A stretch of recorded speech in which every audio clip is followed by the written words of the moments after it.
So welcome back to International School History and this series of lessons looking at the rise, consolidation and rule of authoritarian states.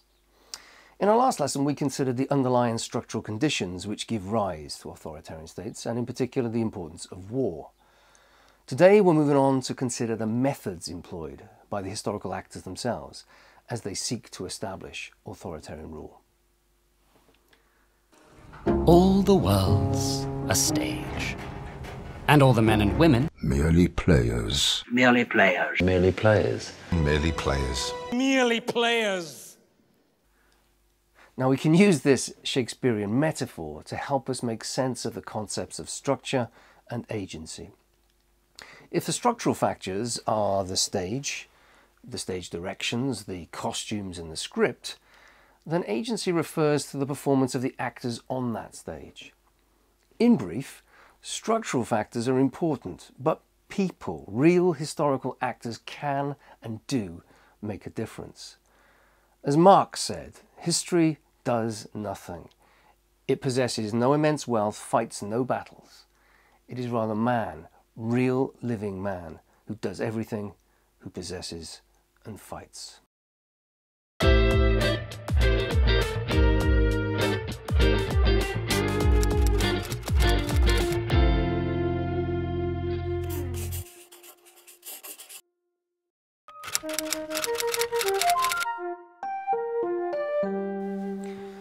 Methods used to establish authoritarian states can be divided into three types, three categories that will be familiar from an earlier lesson. The state controls the individual through three distinct mechanisms: coercion, persuasion, and consent. Now, the first method is a coercive tendency to use violence. The second method is persuasion, notably in the use of propaganda. And the third method is to propose the sorts of changes that people are keen to support and give their consent to. Now, when an authoritarian regime comes to power through coercion, it means that force has been used against those who oppose regime change. Now, many authoritarian regimes come to power after successful revolutions or military coups d'etat. These are violent acts that require a willingness to take up arms against the power of the state. As Mao famously said, a revolution is not a dinner party or writing an essay or painting a picture or doing embroidery. It cannot be so refined, so leisurely and gentle, so temperate, kind, courteous, restrained and magnanimous. A revolution is an insurrection, an act of violence. Revolutionaries must be prepared to get their hands dirty. Now, Lenin wrote some of the most sophisticated philosophical work of the 20th century, but he also wrote articles about methods to be used when killing policemen or on how to rob banks. It's also worth noting that although coercion is employed against opponents of would-be authoritarian regimes, it is also used in revolutionary organizations to help instill discipline within the group that is attempting to seize power. It can be just as important that revolutionaries fear the consequences of betraying their cause more than being caught and punished by those in authority itself. But if the revolution is to succeed, coercion alone is rarely enough. There needs also to be some support for change. Now, persuasive methods refer to efforts made to influence public opinion, both elite and popular, in favour of the authoritarian regime. For those authoritarian states where ideology is important, notably in the case of single-party states, an extensive propaganda campaign provides essential preparation for the takeover of power. Quite often, the propaganda campaign is conducted in the context of genuine democratic elections in which the authoritarian regime garners significant levels of popular support before going on to gradually seize power. Now, this was notably the case with Nazi Germany in 1933 and the Communist Party in Czechoslovakia in 1946. Somewhat neglected, but important nonetheless, is the fact that the authoritarian regimes come to power and maintain their power on the basis of popular will. For example, a context in which personal security cannot be guaranteed or where the food supply is irregular can provide an environment in which stability and security become overwhelming priorities, rather more important than democratic elections, for example. COVID has emboldened would-be dictators.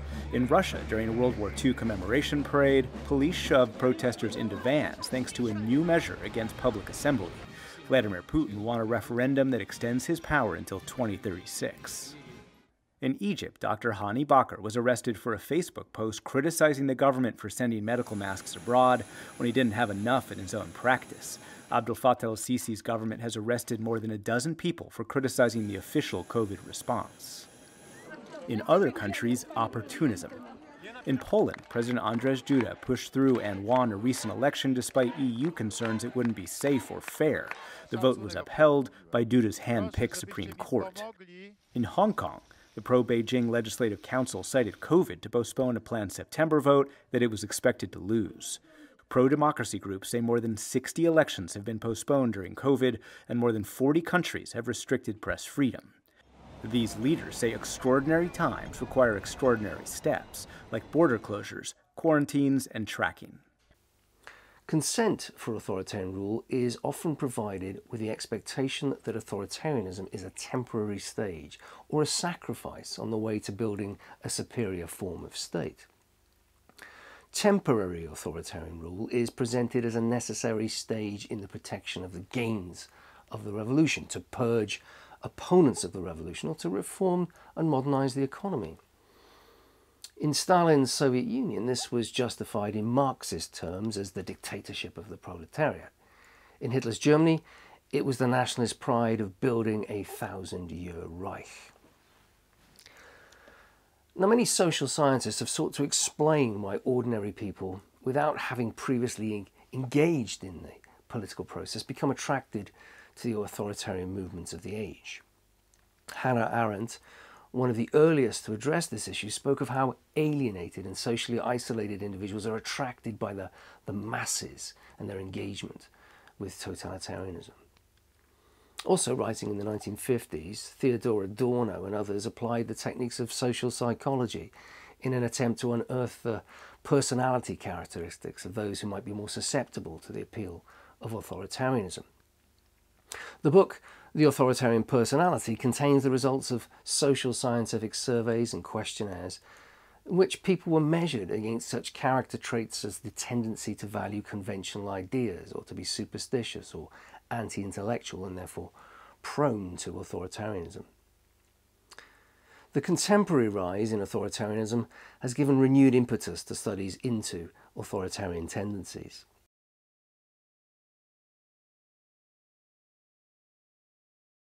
And when authoritarians feel threatened, they look for strongman leaders. Leaders who are punitive, who target outgroups, and who have a simple, forceful leadership style that makes them feel strong. And if you were going to grow that candidate in a lab, I'm gonna bomb the shit out of them. He would look a lot like Donald Trump. When you get these terrorists, you have to take out their families.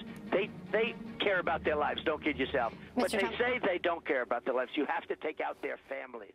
These suggest that a population can have a latent tendency towards authoritarian attitudes, which, given the right triggers, foreign threat, economic insecurity, religious and ethnic minorities, etc., these triggers will result in a significant percentage of the electorate willing to embrace a leader who claims to be able to address those concerns, and of course, to make the country great again.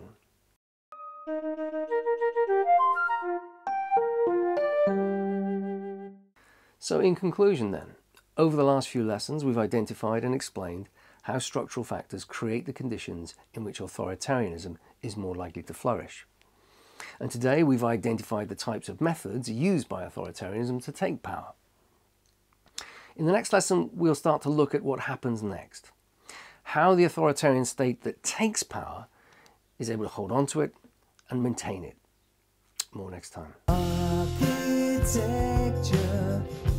of amnesia, scare the people with hysteria. Architecture